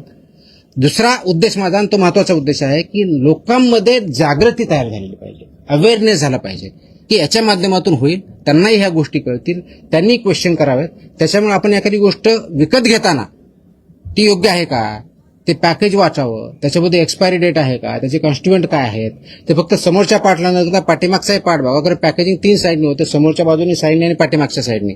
तर ह्या ठिकाणी काय लिहिलेलं आहे ते पण वाचावं. तर ते वाचणं आणि आम्ही रेग्युलेट करणं. तर हे इज अ कंबाईन ऍक्टिव्हिटी. जिथं काही असं असेल तर डेफिनेटली आपल्याला जे मीन्स दिलेले आहेत त्या माध्यमातून आमच्यापर्यंत आलं तर आम्ही कारवाई करू. आम्ही सुमोटोही कारवाई करतो, कंप्लेंटच्या माध्यमातून करतो, इंटेलिजन्सच्या माध्यमातून करतो. त्याच्यामुळं it is a collective responsibility. तर प्रत्येक माणसापर्यंत मी पोहोचू शकत नाही, पण इंडिव्हिज्युअल माणूस आमच्यापर्यंत ह्या माध्यमातून पोहोचू शकतो, कंप्लेंटच्या माध्यमातून, ऑनलाईनच्या माध्यमातून, फोनच्या माध्यमातून तो पोहोचू शकतो. अशा जर काही चुकीच्या गोष्टी घडत असतील तर definitely please point it out, will work on that. लोकसहभाग हा तुमच्या या चळवळीतला सगळ्यात महत्वाचा पार्ट आहे. ऑफकोर्स आता जे डेअरी आहेत ते म्हणजे जे सुट्टं दूध विकतात तर त्याच्यात जी तुमची जी मानकं आहेत की बाबा एवढं याचं असलं पाहिजे, तर सामान्य माणसाला त्या ठिकाणी ते म्हणजे पॅकिंगला तुम्ही व्यवस्थित पॅकिंग आहे की नाही हे बघायला स्कोप आहे किंवा पण जे सुट्टं दूध त्या डेअरीतून मिळतं. मी आता खूप क्लिअरली सांगितलं, मी आता क्लिअरली सुट्ट्याच्या बाबतीत व्हेरी क्लिअरली मी सांगितलं की तुम्हाला पॅकेज मधलं ओपन करून विकता येत नाही. शेतकरी स्वतः काढलेले ते दिलेले त्याप्रमाणे तो विकू शकतो. पण बऱ्याच शहरामध्ये हे जे पॅकेज मधलं दूध आहे ते काढून त्याच्यामध्ये वेगळ्या पद्धतीने काही केमिकल असतात ते विकलं जातं. तर शक्यतो ते अवॉइड करावं अनलेस आपल्याला माहिती आहे की हा शेतकरी आहे आणि तो खरोखर देतो. आता आम्ही ह्या कारवाई सुरू केल्यानंतर माझ्याकडे असेही फीडबॅक आहेत की बऱ्याच ठिकाणी रोडवर दूध विक्रेते बसायचे, ते आता प्रश्न बंद झालाय. याचा अर्थ काय होतो? याचा अर्थ देर आर सम प्रॉब्लेम. तर शहरामध्येही आपलं बऱ्याच वेळेस आपण करतो की बाबा मला पॅकेजमध्ये प्रॉब्लेम वाटतोय, ते काही चांगलं नाहीये म्हणून मी सुट्टं दूध घेईल. पण सुट्टं दूध जर घ्यायचं असेल तर एन्श्युअर करा की खरोखर तो फार्मर आहे किंवा फार्मर म्हणून आणलेला आपल्याकरता जेन्युइन आहे आणि मध्ये तो भेसळ करणार आहे, एवढं एन्श्युअर करा. ते तुमचा विश्वासाचा इश्यू आहे. तर त्या दृष्टिकोनातून आपण सुट्टं दूध घेतानाही ते काळजी घेतली पाहिजे. एक दूसरा प्रश्न असा आहे हिंदी में की हिंदीमध्ये नाही, इंग्लिश किंवा मराठी. नहीं सर हाँ. आप मराठी में जवाब दे दीजिएगा. एनर्जी ड्रिंक जो है स्टिक, उसको लेकर विधानसभा में सवाल उठाया गया, उसे बंद किया, प्रतिबंध लगाया जाएगा और 500 मीटर के दायरे में स्कूल या कॉलेजेस में अगर बेचा जा रहा है तो उस पर कार्रवाई होगी. तो आपका एफडीए डिपार्टमेंट उस पर किस तरह की कार्रवाई करेगा? आप लोग के पास क्या उसको लेकर आपने योजना बनाई? फिर काजू नहीं यह मुद्दा उठाएगा. है ना, मुझे पता है, आंसर दिया गया है अधिवेशन में. इश्यू एवढा आहे की हे जे सो कॉल्ड एनर्जी ड्रिंक्स आहेत, त्याच्यावरती एनर्जी ड्रिंक लिहिलेलं आहे. 2 दिवसापूर्वी किंवा 3 दिवसापूर्वीची फसायची ऑर्डर 30 जून 2026ची फसायने ऑर्डर्स काढल्या आहेत, नोटिसेस काढलेल्या आहेत. हे जे सो कॉल्ड एनर्जी ड्रिंक लिहिलेलं आहे ते लिहिता येत नाही, क्लेम करता येत नाही, म्हणून 30 जूनच्याच फसाईच्या ऑर्डर्स आहेत.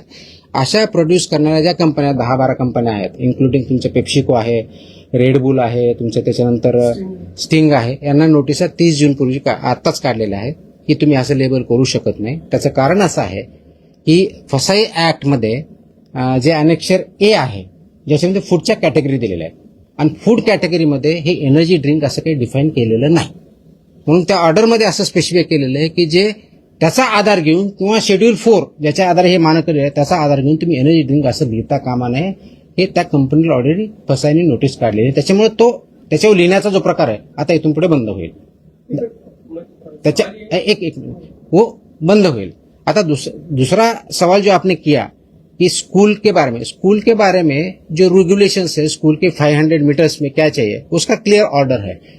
कौन से उसमें आपका गुटखा नहीं रह सकता है, वो तो प्रोहिबिटेड है, लेकिन सिगार नहीं रह सकता है, कौन से आइटम रह सकते हैं नहीं रह सकते हैं, इसका ऑर्डर है. वो इम्प्लीमेंट करना सभी की जिम्मेदारी है, particularly FDA department on the one hand and principal of the school on the other hand. Principal of the school honour वो 500 मीटर में अगर ऐसा कुछ है तो हमें बताए, हम उस पर कार्रवाई करेंगे. उसके बारे में डिटेल्ड ऑर्डर कुछ दिनों में मैं इशू कर रहा हूं कि स्कूल मैनेजमेंट ने क्या करना चाहिए, पेरेंट्स ने क्या करना चाहिए, एफडीए ने क्या करना चाहिए. अभी इस पॉइंट में हर एक डिस्ट्रिक्ट में टीचर्स ट्रेनिंग हो रही है थ्रू एजुकेशन डिपार्टमेंट डाइट के थ्रू. तो उसमें मैंने मेरे ऑफिसर्स, असिस्टेंट कमिश्नर लेवल के ऑफिसर वहां भेजे हैं. जो टीचर्स ट्रेनिंग हो रही उसी में जो स्कूल रेगुलेशन फूड के बारे में है वो क्या है वो बताने के लिए, ट्रेनिंग के लिए उसका एक सेशन हर एक डिस्ट्रिक्ट में हमने किया है, so that every teacher comes to know कि हमें क्या करना है क्या नहीं करना है. राइट फ्रॉम उनका वेंडर कैसा होना चाहिए, वहाँ कौन सा खाना अलाउ करना चाहिए, कौन सा नहीं करना चाहिए, कौन सा बैन है, ये सब गाइडेंस हर एक टीचर के पास जा रहा है, टीचर की ट्रेनिंग के थ्रू जा रहा है. अभी अभी चल रहा है तो हर एक डिस्ट्रिक्ट में हो रहा है, तो एक अवेयरनेस होगा. उसके बाद कुछ दिनों के बाद 8-10 दिन के बाद मैं स्कूल का जो स्टैंडर्ड्स है फूड के बारे में, चिल्ड्रन के बारे में, न्यूट्रिशन के बारे में, उसका जैसा मैं दूसरा ये जो ऑर्डर निकला मिल्क एंड मिल्क प्रोडक्ट्स, वैसा ऑर्डर वो भी निकाल रहा हूँ। उसके तहत आपके जो क्वेश्चन है सब आंसर हो जाएंगे उसमें। तो सवाल ये क्या है कि एनर्जी ड्रिंक तो नहीं है, मतलब आप एनर्जी क्लेम नहीं कर सकते। नहीं कर सकते। तो अगर एनर्जी क्लेम नहीं कर सकते तो फिर कंपनीज आपको कहेगी कि हम क्या क्लेम कर सकते हैं? सिंपल तो उनका ड्रिंक और वो ये ऐसी ड्रिंक है, ड्रिंक कैफिनेटेड ड्रिंक या एरेनेटेड ड्रिंक या कार्बोनेटेड ड्रिंक डिफाइन होता है, उसके कंटेंट कितने होने चाहिए वो डिफाइंड है, उसका वायलेशन वो नहीं कर सकते। लेकिन वो एनर्जी ड्रिंक नहीं बोल सकते क्योंकि बहुत से लोग एनर्जी है इसलिए लेते या देते हैं। उसमें ये भी है कि 18 साल के नीचे लोगों को रिकमेंडेड नहीं है करके, it is not recommended, it is not band but it is not recommended. तो पेरेंट्स से मेरी ये गुजारिश है, लोगों से मेरी ये गुजारिश है कि ये 18 साल के नीचे वाले लोगों को पीने मत दीजिए, प्रिवेंट कीजिए। It is not recommended, it is not advisable because it contents का तुम्हारा कैफीन है उसमें, इट कंटेंट्स तुम्हारा शुगर है, वो कंटेंट है उसमें, कंटेंट लिखा हुआ होता है और उसमें रिकमेंडेड भी लिखा है कि not recommended for persons below 18 years, lactating mothers, pregnant mothers, लिखा है उस पर, ये मैंडेटरी है। तो मेरा ये है कि लोगों ने इसको पालना चाहिए, इसका इम्प्लीमेंटेशन करना चाहिए, सेल्फ इम्प्लीमेंटेशन करना चाहिए, ऑटोमेटिकली प्रॉब्लम सॉल्व हो जाएगा। क्योंकि आप जैसे कह रहे हैं कि 18 साल के नीचे तो आप यूज नहीं कर सकते, लेकिन हम देखते हैं कि हाईली यूज रेडबुल इस रिकमेंडेड, प्रिवेंटेड नहीं है, रिकमेंडेड है। तो वो तो हर एक इंडिविजुअल का चॉइस है ना। तो पेरेंट्स तो इसीलिए तो अवेयरनेस जो है, तो पेरेंट्स ने ये केयर लेनी चाहिए कि वो ड्रिंक नहीं कर रहे हैं। फिर अब आप कुछ इस तरह की सर्वे शुरू करेंगे स्कूल कॉलेज के बाद? सर्विस सर्वे शुरू करेंगे ताकि जैसी सर्वे जो एनर्जी और तो यही बोल रहा है कि मैं टीचर्स और प्रिंसिपल को हम जब ट्रेनिंग कर रहे हैं, उनको यही तो बता रहे हैं। तो हर दिन तो वहां प्रिंसिपल रहेगा, टीचर रहेगा, हर दिन तो कोई अथॉरिटी नहीं रह सकता वहां पे। तो हर दिन उनके पास स्कूल में बच्चे आते हैं, पेरेंट्स से इंटरेक्शन रहता है, एरिया उनके कंट्रोल में, उनको फुल अथॉरिटी है। और उनका कोई कंप्लाई नहीं कर रहा तो हमें इंटीमेट करे, हम वहां पे कार्रवाई करेंगे। But primarily principal of the school has to do it. इसके ऑर्डर्स में निकाल रहा हूं तो वो होगा। तो और इसके साथ पेरेंट्स ने कोऑपरेट किया, ऑटोमेटिकली ये हम काम अच्छी तरह से कर सकते हैं, जरूरी है। सर एक महत्वाचं लास्ट मागच्या आठवड्यामध्ये मुख्य सचिवांनी एक बैठक घेतली होती। त्या बैठकीला महिला बाल कल्याणचे सचिव, सगळे जेडपी सचिव, सीईओ आणि कलेक्टर होते। त्यावेळेला THR टेक होम रेसिपी जी योजना आहे त्या योजनेतून मुलांना घरपोच आहार दिला जातो 0 ते 6 महिने ते 3 वर्षापर्यंतच्या मुलांना। तर तो जनावरांनाही खाण्याच्या लायकीचा नाहीये आणि तुम्ही अशा पद्धतीनं देता आहात, अशा पद्धतीचं स्टेटमेंट मुख्य सचिवांचं होतं आणि त्यामुळे तुमच्या विभागाचा निधी हा पशुसंवर्धनाला दिला पाहिजे आणि तुम्ही खूप केअरलेस वागता असं स्टेटमेंट होतं। तर तुम्ही त्या THR संदर्भात काय ऍक्शन करणार? हे स्टेटमेंट मला माहित नाही, मी त्याच्यावर कमेंट करण्याचं काहीही कारण नाहीये। बट माझ्या डिपार्टमेंटच्या एफडीएचा जो काही रोल आहे तो एवढाच आहे की सर्व प्रकारचे जे काही फूड आहे त्याचं टेस्टिंग करणं, त्याच्यामध्ये अंगणवाडी जाण्याच्या फूडचं ते पण टेस्टिंग करतो, जे स्वस्त धान्य दुकान आहे ते करतो, त्याची इंटेन्सिटी आम्ही वाढवणार आहोत, सॅम्पल आणखी चांगल्या पद्धतीने वाढवणार आहोत आणि तिथं काही चुका असेल त्याच्यावरती आम्ही कारवाई करणार आहोत। अरे एक मिनिट, आता भरपूर वेळ झालाय, आणखी तुम्हाला याच्यावर थांबू का काही दुसरी जी महत्वाची चालेल त्याच्यावर काही बोलू? म्हणजे माझी इच्छा नव्हती पण तुम्ही प्रश्न नंतर विचारणार होता। तर हॉटेल जेव्हा कारवाई विचारतो तुम्ही बोलला असता म्हणून ती प्रश्न ती पण देतोय, पण ह्या दोन सेपरेट आहेत। सो फर्स्ट ही ऑर्डर आहे ती परमनंटली लॉंग टर्मची, आणि हॉटेलच्या बाबतीत जी HRE ऑर्डर काढली होती आपण त्याच्यानुसार पहिल्या 2 दिवसाच्यात आपल्याकडे माहिती आलेली आहे। त्याच्यानंतरचे आपण जे कारवाई केलेल्या आहेत 1 आणि 2 जुलैला तर महाराष्ट्रभरामध्ये एकूण 154 हॉटेल रेस्टॉरंटवरती आपण व्हिजिट केलेले आहेत, 154 अक्रॉस महाराष्ट्र। त्याच्यापैकी 32 हॉटेल रेस्टॉरंटचे परवाने रद्द करण्यात आलेले आहेत। 66 यांना इम्प्रुव्हमेंट नोटीस आपण दिलेली आहे, त्याचे डिटेल्स देईलच मी। त्याचबरोबर पान गुटखा, मसाला गुटखा विक्री याच्यावरती 13 व्यक्तींना अटक केलेली आहे गेल्या 2 दिवसामध्ये, 5 आस्थापना सील केलेल्या आहेत, 4 वाहनं जप्त केलेली आहेत, जवळजवळ 2,41,00,000 प्लस माल प्रतिबंधित अन्नपदार्थाचा साठा जप्त केलेला आहे। ह्या ज्या हॉटेलवरच्या कारवाया त्याच्यामध्ये ठाणे विभागात 10, नाशिक विभागात 10, पुणे विभागात 7, अमरावती विभागात 4, छत्रपती संभाजीनगर विभागात 1 इत्यादी निलंबनाच्या कारवाया झालेल्या आहेत।